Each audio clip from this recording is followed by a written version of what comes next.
Hey guys, thank you for tuning in once again to the Unofficial Therapy Podcast. I am Chris Kane and I got my girl Maria back on the pod. Hey Maria. Hi. I'm so excited to be here again. The Me first time too. was really, really fun. First time was really fun. It did get really dark halfway through the pod and it looked like our pod was at night. And I'm sure those of you who saw it on YouTube were like, why is the lighting so weird? Not an illusion. It just got dark outside and things got reckless. Yeah, by the end, all you could see were my teeth and eyeballs, and that's it. Listen, it made whatever you said a lot more interesting. It's like, is a ghost telling me a story right now? It's like, this is how you get You'll your life. never know. You'll never know. I hope so. I'm going to take that video down. I don't want to give kids nightmares. It's like, no, there's a ghost talking to a black dude. It's like, I don't need that. Yeah, So, how have you been since last time I saw you? a lot has probably happened, but it seems like nothing has happened. It's a very strange thing. All right. Elaborate. So I noticed that I've been noticing throughout the years that we get very entangled in all the external and physical things that are going on in our lives, whether they're the Mm, people in our lives or our work or careers, or sure. everything is out there, out there, out there, out there. And all along, there's just like the here and now within yourself that you don't really notice if Mm, you're just totally focused on all of the external stuff that's going on around you, sure. and almost, well, very much identifying with that. And it's funny because I have a good friend that works at Whole Foods, and I love going, whenever I see him there. It's like a great day at Whole Foods because he has such a great energy and stuff. And I last time I went, I asked him how he was, and he said something like, I'm keeping super busy, so I'm not really realizing everything that's going wrong in the world, like Mm, everything that's going wrong in the world or in my life. Those weren't the exact no, words, you're but you get the paraphrasing. gist. Yeah. and and it made me think, that's how most people live their lives to some degree. And while we're so busy and distracted, we're also missing all the beauty and good things that are going on, within ourselves and the world and the people around us. So I think since last time we spoke, a lot of it has just really getting to deep dive into myself more and understand what really matters to me Okay. All and what doesn't really matter to me. right. So, the $1 million question, what really matters to you? Just fully experiencing each moment, Mm, like truly being here, and being like, if you're speaking to someone or I'm speaking to someone, I want to like be fully absorbing them and every, without getting, like the tentacles are like, I'm just. yeah. but but really just getting the most juice out of every moment, because there are so, you know I think this often happens to me where I have this like really exciting thing coming up, and my thoughts and my emotions are about that thing, and I'm so excited, and that's great. Right. But all along, I'm missing all these like really beautiful things in what to some people might seem like a super dull moment compared to that really exciting thing coming up. Um so yeah, I just think it's like fully living and fully enjoying and finding purposely the good in things, the good in people, the good in situations, like actually doing that intentionally. Mhm. And that's probably what, if you could give my last few months a theme, it would be the coming into really acknowledging that, like feeling it from a visceral like sense of, oh, this is so important. Gotcha. Because you see the quotes, you see the memes on Love, Instagram. laugh. Those quotes. Yeah. And yeah, you agree. Yeah, of course. Who doesn't want And to? then you just keep on doing what you've been doing. I'm gonna live and love, laugh right after I get done with all this work I got to do. But when that's done, I'm gonna love and laugh. Maybe I'll Exactly. live. Exactly. So you've So been really intentional about being present. If I can take everything you said and like really condense it, you've found a way to be fully present and then reap not the rewards, but really like immerse yourself in that presentness and let that kind of guide how you've been feeling and moving. Is that a reasonable way to kind of sum it up? somewhat, it's kind of funny actually, because what I noticed is the moment that I really, really decided that I just want to live fully in each moment and be present, the more you realize how unpresent you are. So it's like, damn it, I spent a whole hour. I talk to one of my best friends every day and we talk about these things all the time. I'm like, I could have been so present with this person and it totally flew by. Like, what happened? How did that happen? You know? And then how can I learn from that and actually, okay, what can I do to actually enjoy this hour conversation that could be great, could not be great, but how do I actually really, really fully be there and enjoy it? Even when it's shit. Like that's the thing. How do you find pleasure or at least appreciation for the things that don't feel that good? Right. When you're not feeling great in your body or when you're not doing what you've been wanting to do in your career for, these are just examples. No, it's, a lot of people are like, he's talking about me right now. It's like he hit home with some people. So I think it's not so that I've come to this like fully present state, but I've come to a place where that's very important and I'm making it more so a priority, and then slowly progressing to a place where I kind of check in with myself even. I'm trying to create some systems for myself where I check in throughout my day, and then at the end of the day, I really like ask myself how much juice did you make? Like did you make a lemonade today, or did you like just look at a lemon Shot? type of thing, Did you make a shot? Did you make a full juice? It's like, meh.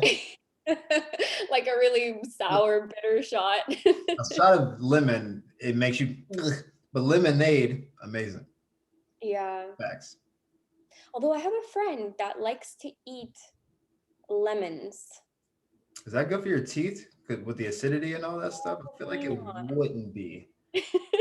But she'll literally eat the whole lemon. Just like, hey Maria, like she's eating a watermelon. Like, are you eating a full lemon? No water? Just Yep. you're not even gonna dunk it in water and dilute it. Just It's you one want of the some? many special qualities that she holds.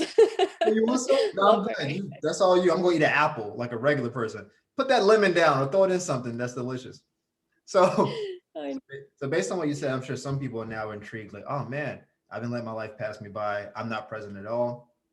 Do you have any tips on how someone who is not present and not in a moment, who are not squeezing the juice out of their lemon, could get more from their day? Maybe like a little piece of your system that you can maybe impart on other people. I'm still in the testing phase. Oh, Okay. so you still beta testing? Yes, we are thoroughly beta testing at the moment. However, I'm just trying to help. I'll try to share as much as I can, and maybe it'll be useful. Um, really, the first thing is just deciding that it's more important than anything, because when I've talked to myself about this too, is if you're not actually there, then what's the point? Of like, what's the point? If and this you might be able to relate. Like you love to work out. We met at the gym, Got to. Yeah, keep it right. right? Keep, So I love to work out. It's one of the best parts of my day. And sometimes I've noticed that I'll go through the workout, just, I focus in on like my form or whatever, but I'm thinking like, how long have I been here? Like I need to get this done because I have this next thing coming up. I catch myself anticipating what that next thing or even the next exercise. Like you can take this totally into your workout. Like for all of you who love to work out, you can apply this to, for instance, this is a good way to practice it. And it's just notice what you're anticipating in each moment. Because if you actually listen to your thoughts or just even pay attention, you will notice that you're thinking about the next thing instead of what you're actually doing yeah. in that moment, right? So one thing I'm trying to practice, I'm working on practicing beta testing, is if I have like a really good song on, I love to train with music. If I have a really good song on, I'll just let myself like feel into the song during a set or while I'm resting. Just those little things. Or I mean, if you're even when you're training, like sometimes there's a very disgusting feeling that comes with the sensation of pushing yourself Yeah. maximally or as far as you can in that moment. And if you can just kind of savor that and be like, this is me getting closer to my goal right now. This is me like creating growth potential in so many ways for myself in just this moment that's going to carry over to the next workout, to throughout my day. But in this moment, how exciting is this that I get to do this right now, that I get to be here right now, that I get to be training right now. Like it's, and then I guess it's just a matter of talking yourself into being more here is what I've been practicing now that I've talked about it to you. No, listen, the beauty of this is that you don't have it fully flushed out. And so anyone who's starting out will start out as some version of where you are now. You've been doing it for some time, but it's not perfect. And maybe that is the point, that even when you feel like I'm always fully present, I'm doing it as best I can, there will be a part of you that's like, but is there a deeper level of presentness I can get to? Is there more that I can enjoy from this moment? And maybe the actual journey is just going towards infinity as far as the present is, but never actually achieving it because we can never get to infinity, right? So you may never have it all in this pretty little box, this little 10 item checklist. Whew, checked off my 10 items, because even that on some level seems to be restrictive. So maybe it will always be some version of beta testing. Even the richest Yeah. people, Jeff Bezos is still trying new stuff. Amazon's doing pretty well, $1 trillion company. He's like, I can make this better. It's like, you sure do? Because you got $180 billion. It's like, I can do better. Last year we could have made 80. I made 77. I missed out on like, there's always a way to like achieve more and to like maybe get more out of whatever you're trying to do. So maybe the fact that you're like, I'm beta testing it is still like, that's fine. Because that you always get information one way or the other. Either this works optimally from what I believe, or is suboptimal. And then you try to find little ways to tweak it. And that's how you achieve a higher level of anything. There's a catch in what you said too. You pointed out a really good point. You made a really good point. And that is Yes. that I made one. I'm done for the pod. Thank you for tuning in, guys. This has been great. I'm out. um in an attempt to be so present and make it perfect, which I have a tendency to do, I want to be perfect in whatever I do. Mhm. You can then take yourself out of being present or out of enjoying, Yeah. and it's like it is like you said, it's in the beta testing. The beta testing is the thing, is our life essentially, is beta testing everything, but actually enjoying it is what brings you into the present moment of the beta testing, Mhm. right? I'm with you. I'm rocking with you. I don't know if Yeah. it's right, but I'm with you. It's like, that's the point. Like, I don't like this may, this may be wrong, but I don't know if Does it's that wrong, but sound good to you? it sounds like something that I could endorse. Like if I was like having to sign off on it as a, yeah, I endorse this. Whether it's right or wrong, I don't know. I think it's a valid pursuit.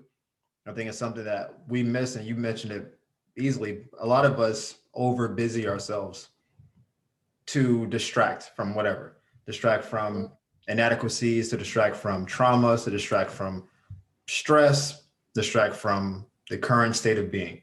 We just do a lot of stuff. Oh, but you ever hit somebody up like at noon? Hey, how's your day going? I just got so much to do today. I'm like, word, what are you doing? Errands, and I gotta go to the post office. And they name like a bunch of menial tasks. Like, yeah, go to the dry cleaner, fine. Post office, these are all regular things. But it just feels like the weight is so heavy of all this stuff. I go grocery shopping, like you can order groceries ahead of time. Like you can, like none of it is in and of itself that crazy, but they've just piled so much on that it's like it's gonna be a struggle to finish my day. And it's, I don't know. That feels like a lot of little. It's a lot of Yeah. little. And that lot of little makes people feel like they're always under this weight of stuff, but it's usually of their own creation. So It's always our own creation, I think. And even if you take that even a little like deeper, if you think that your day is going to be a struggle, no matter what you do, little, big, medium, it's going to be a struggle. Like you can assure yourself of that if that's the way that you enter the day thinking that way. You'll just prove yourself right every time. it's just self-fulfilling prophecy. It's like, it's gonna be a rough day. And it's like, Yeah. well, probably. It's like if you say it like that, Your brain will literally pay attention to everything rough in your day, even if it's like two little tiny pieces of your day. Everything else is great. And your brain will focus in on that so that you can say, you know, I was right. It was a really rough day. you almost feel a weird sense of pleasure that you were right about it being bad. It's like, see, I told you. And it's like, yeah, but you told yourself and then you had a bad day. Like, there's no win here. You Yep. being right about being bad, it's like, I mean, it's double wrong, but not like the positive in math. It's like, it's just bad. It's just bad twice over. Why don't you talk yourself out of it? And even if it happens to be a bad day, you can still have a better perspective about bad. And that's what Absolutely. 2020 going at 2021 has taught me personally, because I talked to a lot of people, just like we did last year. And a lot of people had the same kind of outtake. Like, oh man, it's so rough trying to get by. How about you? And if you read my text messages, it's like 100 of them. It's like, can't complain. Life is good, man. Like, and they're like, really? How's it great? And maybe my day to day isn't really that amazing. It may be, oh, I got a couple clients, did a podcast. Maybe I, redid my house a little bit, played the keyboard, trying to learn that second stanza. I'm gonna get it, whatever it is. But it's like I could dwell on outside. I can dwell on the fact that there's no toilet paper at Target. Okay, fine. But I don't know how that moves you forward. It just feels like a way to keep you stuck, worrying about stuff on the outside that you can't really affect. You can always affect how you feel about a situation. Your attitude is always in your control. Even if someone is trying their hardest to ruin your day, you don't have to let it. Even if something was like this and then it falls apart, it is always how you look at it. So your words have power, your mindset has power, how you speak to yourself has even more power. So when you say it is a rough day, I'm really going through it, I'm just barely getting by, you're digging your own deeper hole and then being like, oh, this hole's so deep, how can I get out of this? It's like, but you dug it. Like you did this. Take that shovel and dig some of those sides out and then climb yourself back out. You did this to yourself. So, you know, you may be going through a lot, but you don't have to dwell in that space. It's Mm. just the thing that happened. Like, oh, like this is I didn't tell you this. Somebody hit my car in a parking lot one time, like 2 months ago. And I parked like 3 spaces away from people. I have a really old car. I'm holding on until I buy my new car, which is going to be super sassy, but that's neither here nor there. So I park away from people because I'm like, listen, I got an old car. I don't want to like open my car door, hit someone's nicer car, have to pay for repairs. I don't want any more money to be invested into this old car, right?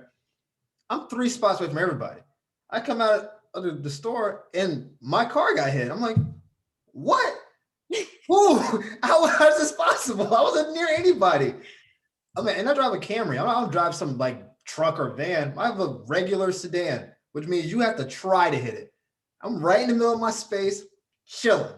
And I'm like, I'm guessing someone backed into it, didn't leave a note, drove off. And for like an hour, I was just sitting there like, this is ridiculous. Like I did all the right steps. And I was like, wait a minute. Your car still works. They hit the back of it. They didn't hit the front. The tires are good. I didn't even tell my insurance. They would have been like, what do you want us to do? Like, we want to do, like, we're not gonna cut you a check. So it's more like I can dwell on the fact that somebody hit my car and be upset about it, which is a valid thing. Somebody hit your car. But being mad 4 hours later while you're at home making dinner doesn't make any sense for that moment. But some people that can ruin their whole day. Man, I was having a good day. Did somebody hit my car? Now the whole day is just like sliding downhill. And it's just from one incident that really, as much as it sucks and is out of your control and they don't pay for it and whatever, it's a moment. Let it wash over you and then keep moving forward. Yeah. That's it. No, it's interesting to me because even the dwelling is really just referring to focusing in a negative light. Sure. So you could use the same tool, dwell on it positively, like you did, which you're really just focusing on it in a better light, which wouldn't be labeled as dwelling, and get a far more productive or like helpful result from it. So it's actually one of the things when I used to work with people, I used to do like mental emotional type coaching work, which I honestly loved doing. And one of the things that I noticed, and I would say to people, because when you feel stuck and those patterns, like someone who consistently thinks negatively in every situation, and it's like now they've actually accepted that, okay, they're literally creating that for themselves day in and day out. And you say, well, that same habit of thought, it's just a really intensely focused habit of thought. You can take that same habit and you're already really good at it. Like you're already really good at intensely focusing on something, right? So if you take that and then just kind of mold it a little and give it a little shape You playing the to what you saxophone. want it to be, like mold it. Oh God. Like I didn't know you were playing the clarinet on this podcast. So wish I had known. Would have got my instrument. No, but really, you can use that same habit that you already have and just shift it to something that feels a little better or that might be a little more helpful. So that's something that came up for me as you were telling your story. I think you're right. I don't have like, this is not a mantra, but maybe it's becoming one in this exact moment because we're so present right now that in this moment, I think this may be like a little mantra situation. Life is already hard in some respects, meaning there's a lot of things that happen that you can't control, right? Don't make it harder on yourself by saying the wrong things to yourself. Like, don't make the fact that the world can come at you sideways get doubled down by the fact that you are ruminating on that part. Because some things do happen. So like you may be up for a job and some nepotism happens and someone else gets the job. Like that's not something you did. You applied properly, showed up on time, you dressed the part, you were qualified. Hey, but you're my nephew, so he's getting the job over you. Like that happened. So you can be like, man, nepotism sucks. This is dumb. I'm qualified. You can live in that space. And that would be valid in the sense that from a meritocracy standpoint, you earned the right to have the job. But the other part of it is there's another job coming, maybe a better job. Yes, in that moment, I just got stiff arm for the job. Like, ouch, I thought I had the job in the hand. There's another job coming. Maybe that job wasn't the one for me. For whatever reason, maybe like you would get in that job and stay there for 20 years and be like, oh man, I'm 50 and I'm stuck in this job. Or maybe you would have got there and like you would have met the wrong person. Something would have gone wrong. You don't know what would have happened had you gotten the job, but because your intent was to get the job in the moment, it's easy to focus on the fact that you lost the job. But what happens down the line, you never know. I was going to go to UF and then I went to UCF instead, and I met And you. you met me. But at UF, I would have never met you. Probably would have been I would have been very unlikely to meet you. But Yeah. that led to that, and that led to this moment. I'm not saying I met you to do this podcast, but we're here now because of that decision that was made. And so at the time, like, Gainesville was my hometown, so my family's all there, and I was like, man, it would be crazy to go to school and still be around my siblings and my mom and my grandparents. Like it was like that was a whole thing. I could be in college, but also be near the family. But I ended up in Orlando, met a lot of great people, made some lifelong connections, met my best friend there, met you there, and now here we are. Now I don't think about Florida like that because it's like that obviously wasn't where I needed to go. But in the moment, yes, there's disappointment. You just can't dwell on the fact that things happen in life because there will always be something else that happens. There will always be something else that happens. There's not going to just be, oh, yesterday was rough, but thank God the rough part's over. It's like it's never over forever.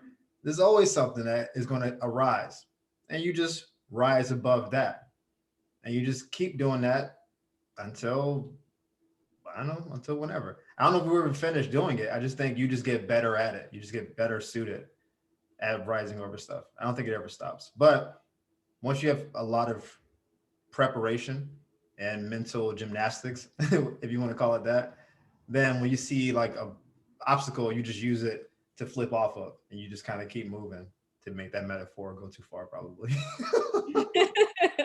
Just keep going with it, Chris. It's like you see an obstacle, You're on a roll.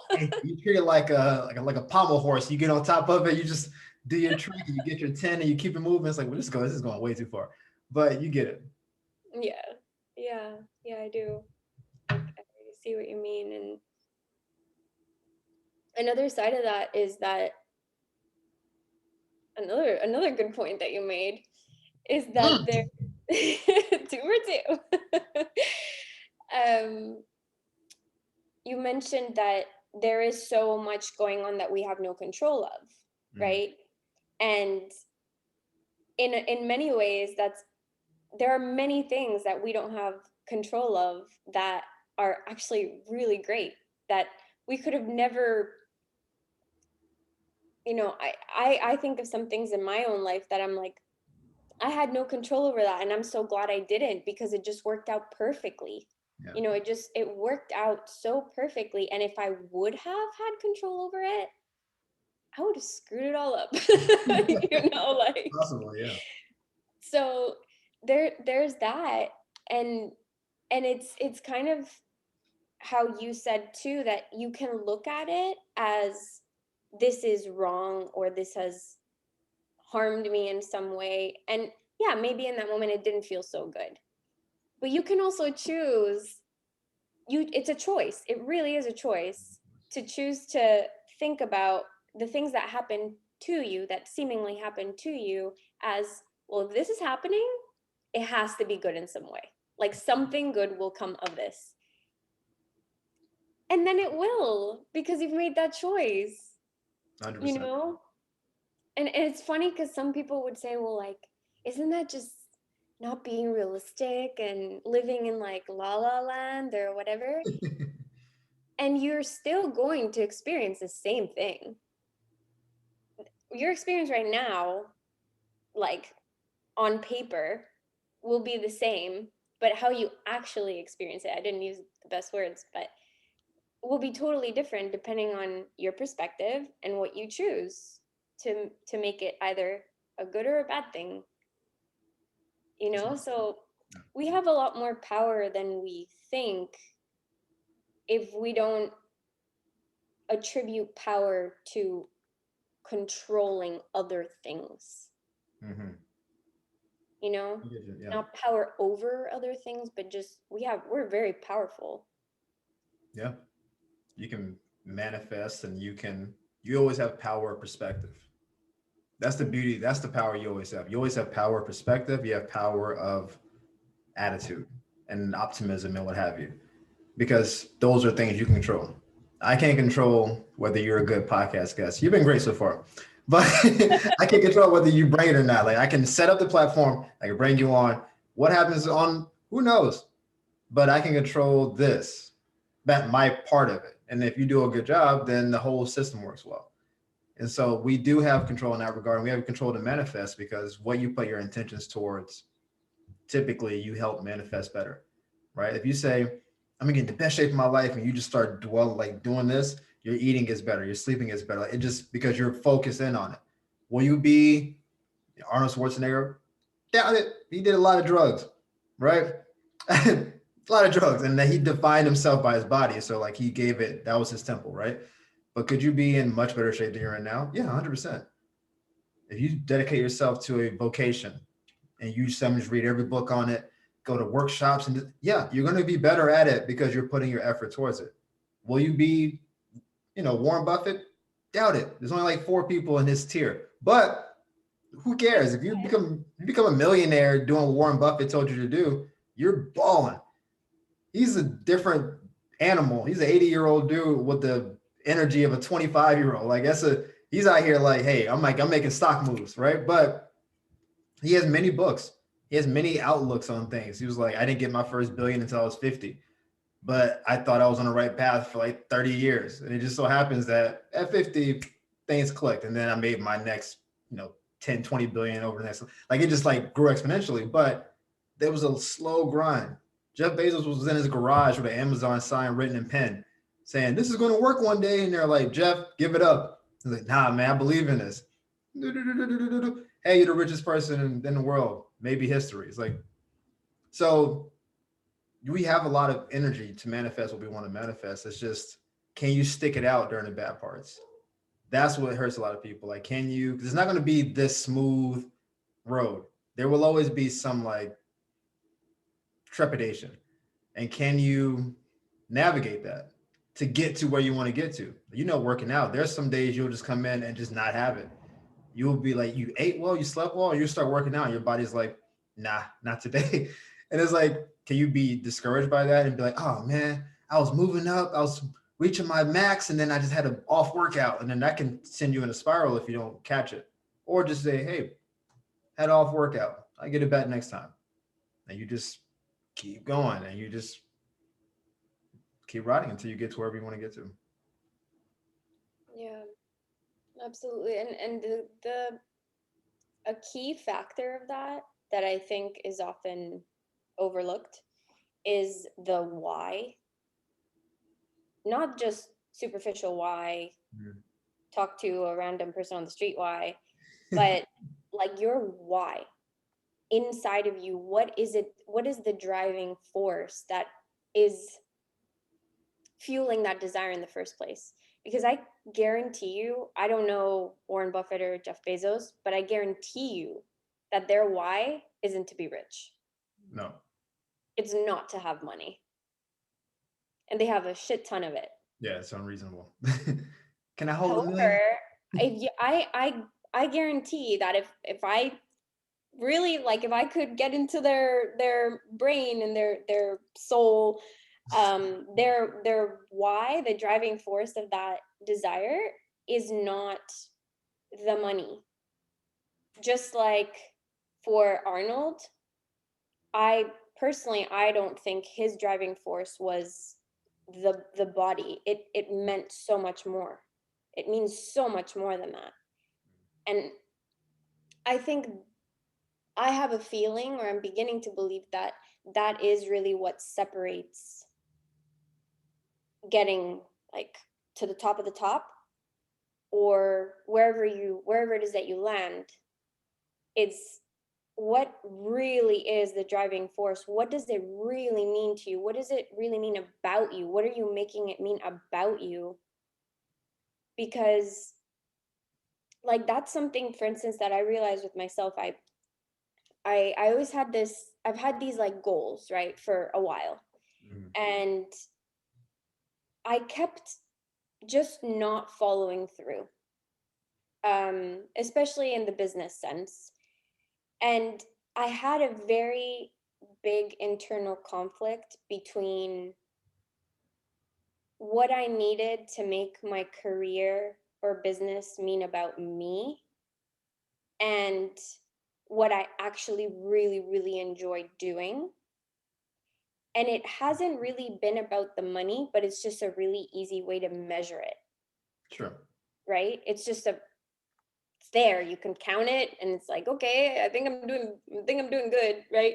But um I realized that really what I value is what I love to do, and I love to give other people value. Like, and it's not a monetary necessary that I just like to hand out money to people, but I love if I can make a true difference in someone's life, or like really help them see themselves. To me, that's everything, you know? And I was very conflicted inside of like, well, if I don't get to here by this age, this means I about me, not about anyone else. And it's been keeping me from actually following through with a lot of things in business that I really wanted to pursue, which I am pursuing now. But Well, quite it's applause. taken like, yeah, you have to almost kill off a part of yourself that just doesn't serve you anymore, Yeah, you know? it's definitely And then there's a lot of nuggets in there. You said so many good things. I think I'm giving you 2 points for that. Don't give me 2 for that. I feel like there was 2 major nuggets in there. The first part about being conflicted with your why, and then like the why part. The why question is a giant one. We ask it as trainers. My mentors talk to me about, like, in the business sense, if someone's why is at a certain level, they'll work through basically anything to get to it. Like if you say, I need to, get my kids through college, and you know that it's going to cost a certain amount of money, they'll work any number of hours to get their kid for college. It's like, because I want them to have a better life than me. This is a parent's dilemma, right? They always have this thing where it's like, me working more means I'm not around my kid, but me helping them get into the right college could possibly help them have a better life because they get better opportunities and better connections than I had. And then so parents will have 3 jobs, never see their kids, and then be like, wherever you want to go, I got you. Because once you get there, you're going to be great and it'll all be worth it. That's the thing, because that why is my kid's future. And every parent, their kid is basically their why if they care about the kids. Some parents are like, I don't want to be a parent. But the parents who like their kids, that's their thing. That's your offspring. That's your, I believe, like, as I'm not a parent yet, you're not either, unless you have some good news to tell us. Uh, now, as a parent, like, once you have a child, your job is to make sure they are functioning adults when they get to a certain age. Like, you don't want them in jail. You want them to be a mass murderer. You don't want them to be doing anything crazy. You don't necessarily know what their profession or whatever will be, but you want to make sure that whatever you can shield them from in terms of like little roadblocks, you can, and whatever advantages you can give them, you want to. You still want to make them work for. You still want challenges, but I want to make sure at 18, if you say, instead of going to college, I want to start a business, that we can make that happen. Like, what do you need for startup money? Do you need a cosigner, capital? Let's make that happen. I want to go to the military. Cool. Which branch? Like, let's make it happen. I want to go to college, but it's expensive. Don't worry about that part. I'm your parent. Let me help that. Like, that's where we want to get them to. What they do as an adult, who knows? They can fall in love, move to Europe, and live a wild life. They can, meet a gang and do some other stuff. But the why part is the big part. It's the kid. Most, we don't have kids yet, so our whys may not be that now. It may be some version of self-actualization. It may be being the best at whatever your thing is. That may be Arnold's motivation. He just wants to be in the greatest possible shape he can be in, and that led to Mr. Universe like 7 times because he did it. He did whatever he thought could be optimal. But if your why is minimal, like, oh yeah, I just don't like my job, so I want a better job. That's a why to find a new job, but that's a low level why. So maybe you can find yourself stuck in your job for a certain period of time and not break out of it because it's like, I don't like my job, but it's not the worst. It pays the bills. I would like a better job, but that why is not compelling. You can almost like discount it and think, well, maybe my boss will get better, maybe I'll get promoted and it won't be as bad. And so you end up in the same job for 15 years and not being happy because the thing that pulled you out of it wasn't strong enough. So I think your why point is a really powerful one. I forgot your second point already, but it was a good one. Um, yeah, and the curious thing to me about the whys also is that a why that's weak for you might be incredibly strong for me. You know, it's very personal, Yeah. and I think you like I, it made me ask myself the question right now, or well, how do you know your why is strong enough? It's this feeling like nothing can keep you from going there. Mhm. Nothing can keep you from going there. I think if you don't have that feeling, you're not, you dig deeper, go a little deeper. Like if it's in the example of the parent with the child,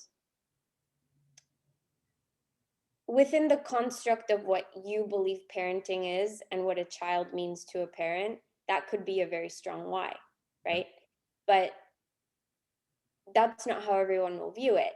Right. A lot of and maybe you've noticed this, I've noticed this in some parents too, that their child becomes just another shot at life for themselves, Mm.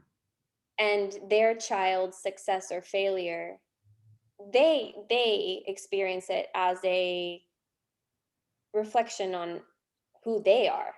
Mm. I And then their why isn't so much about their child, but their lack of fulfillment So they're like in their living own life. vicariously through their kid, and if their kid looks doesn't do well, then they're not good parents. So their kid does do well, they are good parents. So their value is wrapped up in their kid's success. Yeah. Definitely, that's what the pageant thing is, isn't it? Right? Like when you put a 6-year-old in a pageant and you're the dolled up parent off to the side, like they look just like me. I'm like, she's 6. She shouldn't probably be here. This is weird. What's happening right now? She's in kindergarten. Like, stop. What are we doing right now? Aren't we twinsies? Like, you're 40. Chill out.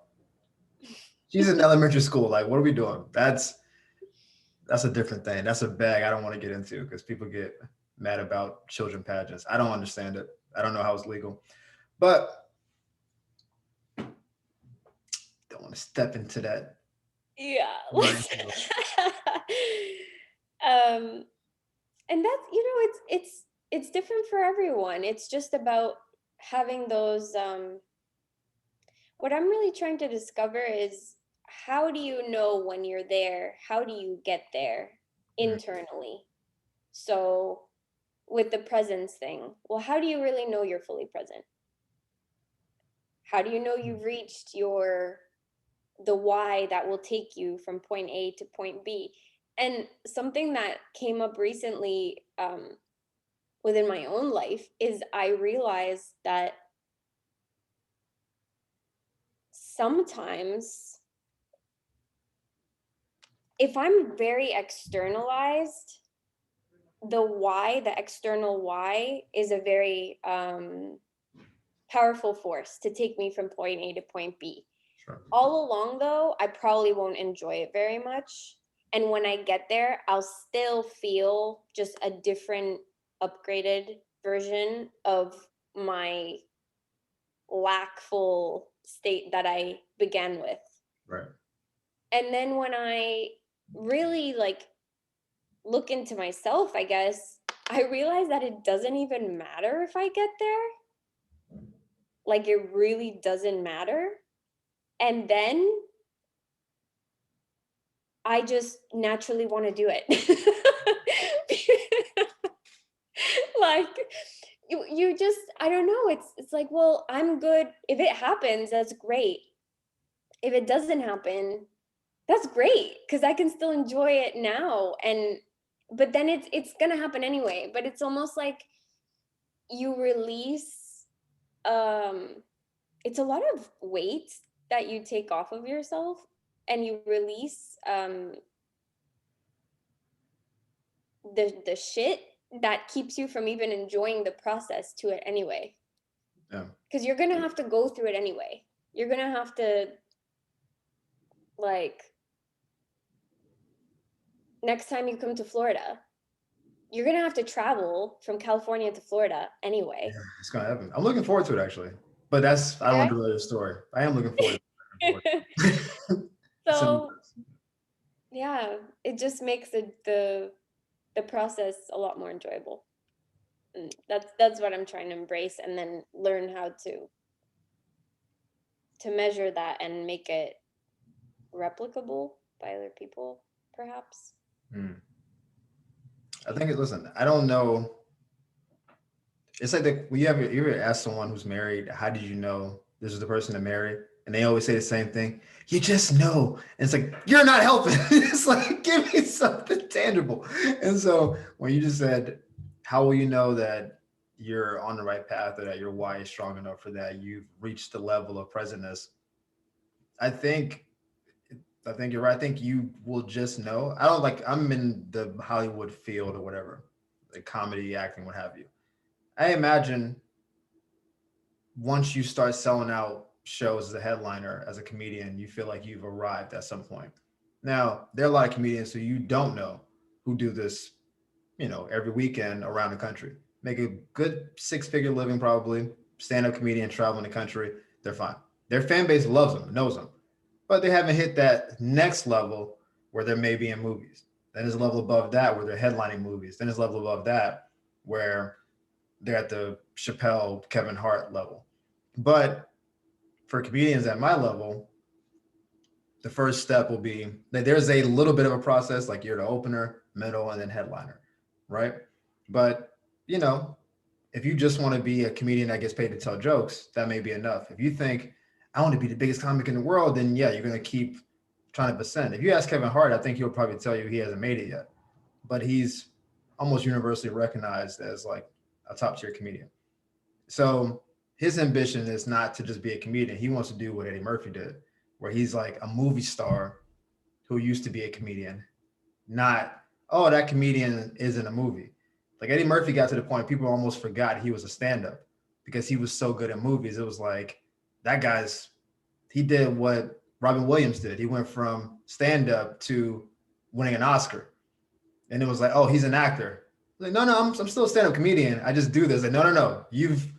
You cross over. Kevin is in that part now where like he's doing a lot of movies. I don't know if any have caught enough traction to make him like an actor. They always say actor / comedian, but that's I think what he's trying to get to now. And he's like, as far as comedians going, probably the gold standard for it now.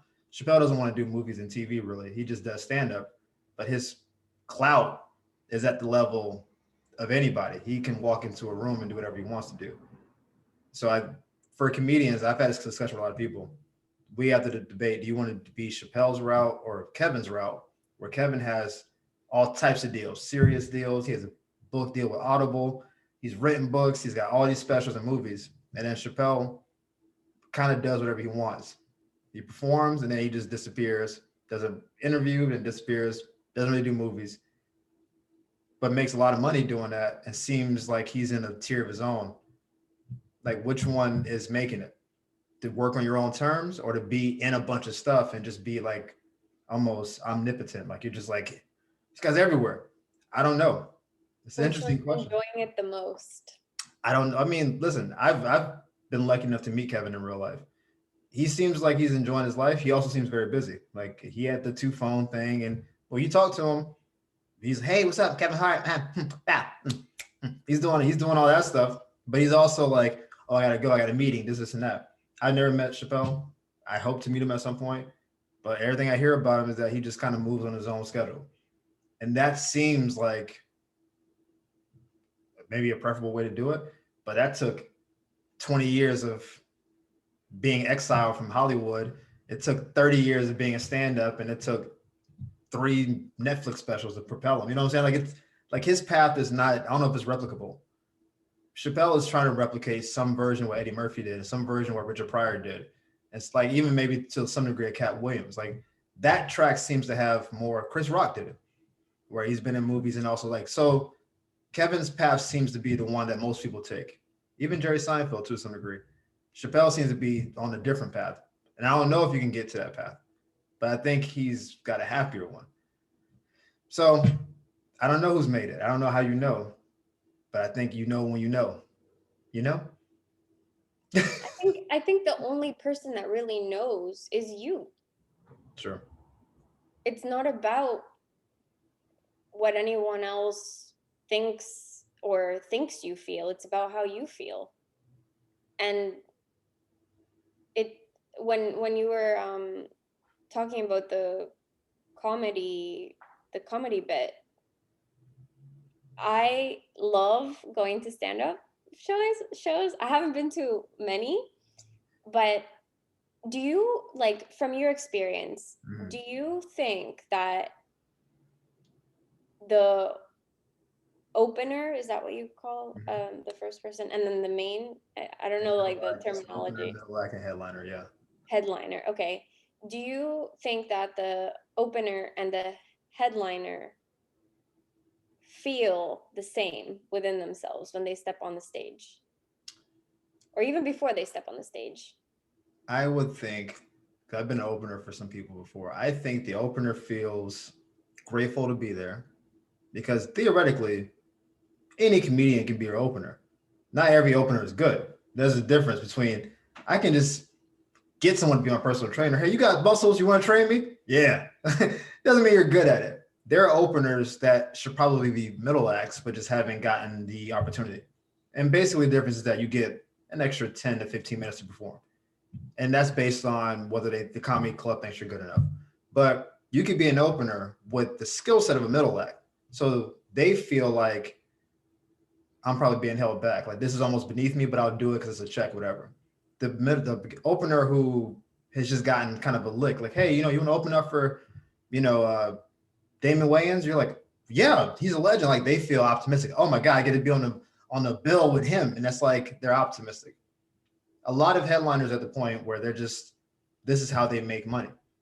If they're working on the special, they end up doing that special for like maybe half a year, sometimes longer than that. So they're doing the same special at least one night a week, sometimes twice a night a week for 6 to 9 months to make it clean, make it polished and perfect. So when I record it, it feels like they're just kind of riffing, but they've just been working on it for a long time. So I think if they're a working comic who's trying to make a good hour, they feel like it's a grind. All right, last night I killed it. Let me try it again tonight. Oh man, that middle part of that joke didn't work. Let's take that part out. Let's change it up. Next night, do it again. All right, cool. Like it's probably monotonous at a certain point. You're doing the same routine, but the crowd is different. So the energy is different every time. But there's some headliners who don't change their act. They've been doing the same jokes for 10, 15, 20 years. And they get paid on the name. Oh, I remember that dude.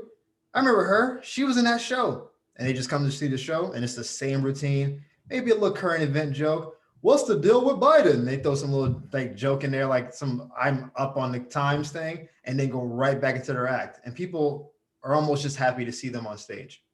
So I think they may have reached a point of complacency. Whereas the person who's trying to make a good hour is like still has that grinding ambition. So I think every comic on stage is looking for some level of fulfillment. You want the crowd to like you. No one gets on stage wanting to be hated. It's like, hey guys, you're gonna hate me for the next 10 minutes. Here we go. Like, no one wants that. You want to be liked on stage. Who doesn't? Some identify fully with that feeling though. Like they have a good set and they think my world can do no wrong. Or they have a bad set and they go into like the pits. I think the key is to be able to have a good or a bad set and walk out the same way. Like, yo, you ripped it. Hey, appreciate it, man. Thank you. Hey, y'all trying to get some food? Dude, you bombed up there. Yeah, I'll get them back tomorrow. Let's keep it rolling. I think that Teflon ability is where you want to be, but we're all striving to be funnier. We're all striving to get a bigger audience. We all think we have something to say. And if you get the right people to like you, then you get to perform in front of more people. And Who knows where that can go? Yeah. Well, I've always had a great admiration for people who can get up on stage and do that, because well, it cannot possibly be easy, but definitely thrilling. And You're present. Let me tell you, you want to be I could see, present. well, yeah. You want to be present when you get up there. The most present you'll ever be, I think, in comedy is when you're on stage and no one in the crowd knows who you are. So it's like, yo, come to the stage. She's from Florida, Chris came, and they don't know who you are because they don't have any expectation. It's like he's on a comedy club, but I guess he's funny, but I don't know this person. And there is you don't know them, they don't know you. You got to win them over. And your first 30 seconds, if it goes sideways, then you'd be like, oh, I don't like this guy. And then you start feeling the crowd retreat. And now you're like, oh, because people don't realize how much we can see on stage. We see everything. We see person, I don't like this person. We see the phone get pulled out. We see we hear the whispers, and it's like, oh man. When people start looking away and start saying, like, let me get that check real quick, and you're like, oh no, I'm losing the people. You are so in the moment. You're not thinking about, yo, did I lock my front door? Like, you are so in that moment because your job is, I got to get out of this, or I got to get them back on my side. Conversely, when you're on the roll and it's funny, you legit feel like you're on a cloud and they're all riding behind you, riding like in the cloud too. If your jokes are like building and they're getting funnier and funnier, and the crowd's laughing more and more and more, you're like, it's the zone, like a sport, like an athlete or a runner's high. You're in that runner's high. If you're a basketball player, you made 4 threes in a row, you're like, oh, I'm in the zone. Like every shot's going in. You feel that way on stage too. But you don't even have the wherewithal to think about how long am I doing? Am I still getting paid for this? Like you're in the pocket. And when it's over, then you just like kind of ease off of it. It's a very present moment. I think you should try it. When oh, sorry, it kind of cut off, so I thought you had Oh, paused I can and hear you. I You're started good. talking again. When you're really in the zone, Mhm. do you notice if people ask for the check or check their phone as much? You feel like everybody's with you. So there may be people checking their phone and And asking, asking for their check, but but you they're don't like, notice? they've been overrun by the people who are laughing. Or is it also a combination of you? Because I just, like, I'm thinking, I've never been in that position, right? Mm. But from an audience perspective, and bringing in the presence thing again, I've been in an audience with a comedian who is so in the zone, and he's so present within himself, and like that energy and Yeah. exchange that you say of Yeah. the really, like, I don't know, the people who are really enjoying it, that there's nothing else on their mind, right? And then I've also been in an audience for a comedian who you can tell he might be there as in, like, oh shit, like these people aren't liking what I'm saying, Yeah. but it's almost like they've lost contact with that flow. And it's helping me realize that it's that sense, that feeling of in the zone when Yeah. you really know you're there. Like, how do you know if you're fully present? I think that's another feeling that is good to look for or feel for, 100%. right? It does emanate from the comedian out. Sometimes the crowd pulls you in with their energy. We call that like a hot room or a cold room, which is Mm, pretty self-explanatory. The reason they have an opener in the first place in the middle act generally is to warm up the crowd for the headliner. Very few headliners just, unless you're at the point of like the Brian Regan type people where you're so big that everyone in the audience is there for you, then you can just walk out and the crowd is hot because they came for you. But like if you go to the comedy club down the street or even a bigger comedy club, people are there for the headliner, but the headliner always comes out at the end. The crowd initially has to get some alcohol in them. They gotta get people seated. Someone's running late. There's always a lot of stuff happening in the crowd early on. Once the show is kind of flowing, the headliner should come out to everyone being a little bit tipsy, everyone being hopefully lathered up with laughter, so they get the best of the headliner. But as an opener, you're coming out and the crowd is initially cold. But if you can warm up the crowd quickly, You can do it in a minute. It doesn't take a long time.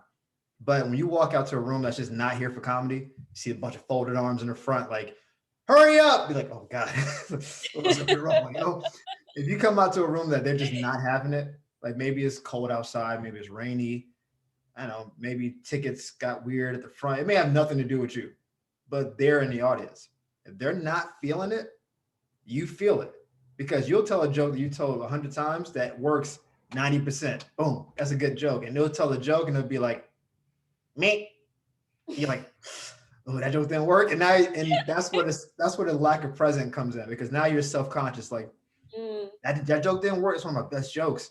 That means this next joke probably isn't going to work. Then you tell it and you're a little bit less confident in that joke because the one before it didn't work. And they can probably feel gonna hit bad. They feel when you're not confident. And they start saying, when's the headliner coming out? You start feeling them like retreat from you. And then it's almost like when you're losing somebody in a relationship. Like there's a time when you know that you're going to break up with someone or you feel like the person's breaking up with you. And you're like almost trying to like grab on like, no, don't leave. And that's a weird feeling where you feel there's distance between us. Like we're technically together, we just haven't ripped the Band-Aid off yet. And you feel like you're trying to, maybe I can salvage it by, hey, I brought you roses. Hey, let's get that. And she's just like, I'm already over it. And that's the crowd. The crowd can just be over it. And some crowds applaud louder when you leave during your show. Thank God. And that is the most demoralizing. But it all flips the opposite though. When you feel like you're in the zone, there's people who will tell the opener, I thought you were funnier than the headliner. And there's very few feelings more gratifying than that because they've been on the road for 10, 15 years and you just were in your pocket. And that's why we keep getting on stage and that's why we keep trying to write new jokes because you're always chasing that feeling. And maybe that's not good long term. It's like a drug. You're chasing that feeling. But there's very few things better than you telling a joke in a room of 400 or 500 and they're laughing so loud, you got to wait for the laughter to die down before you can keep telling jokes so they can't hear you. You just got to let the crowd, and that's when you're like The Rock. You just like, and you just let it wash over you for a second. You just like, you legit just want to like put a championship belt up and just like, finally, you start going through The Rock stuff. It's a great feeling. Wow. Yeah, I can only imagine that. That sounds amazing. And what a training ground for creating the flow state, that zone state within yourself and then maintaining it. No matter, I mean, it's a really great training ground for life if you think about it. Sure. Right? Okay. Yeah, I really admire you for that. I really do. Well, look, I appreciate your admiration. We're actually going to wrap up the pod. We can keep talking afterwards, but the episode we were so in the pocket, we were so in the zone. And I was like, oh man, we're going long. But you got me talking about comedy. You got me into my own passion. And that's usually what I try to do for you. So you flip the tables.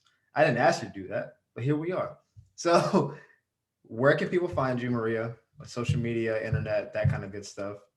And what do you want to with? You can find me at my Instagram, prime_all_instinct, prime all instinct. And all the links will be there soon. I'm refreshing and coming back, as me. So I'm excited. Awesome. Thank you for being here. This is very enlightening, very deep. Now I'm thinking about being present. Like, am I being present enough? I gotta figure it out. And hopefully you guys at home are thinking that to yourself. Like, am I being present or am I just moving through the world like a robot? Maybe this is something to examine and try to implement in your life. Beta test. We don't have any answers here. We're just trying to just throw stuff at the wall and see what sticks. Is the spaghetti done? Don't know. Or against the wall, we'll figure it out. But thank you guys for tuning in once again to Unofficial Therapy Podcast. Thank you for coming, Maria. It has always been great. I will see you guys weekly. You know what we do here. And take care. Bye.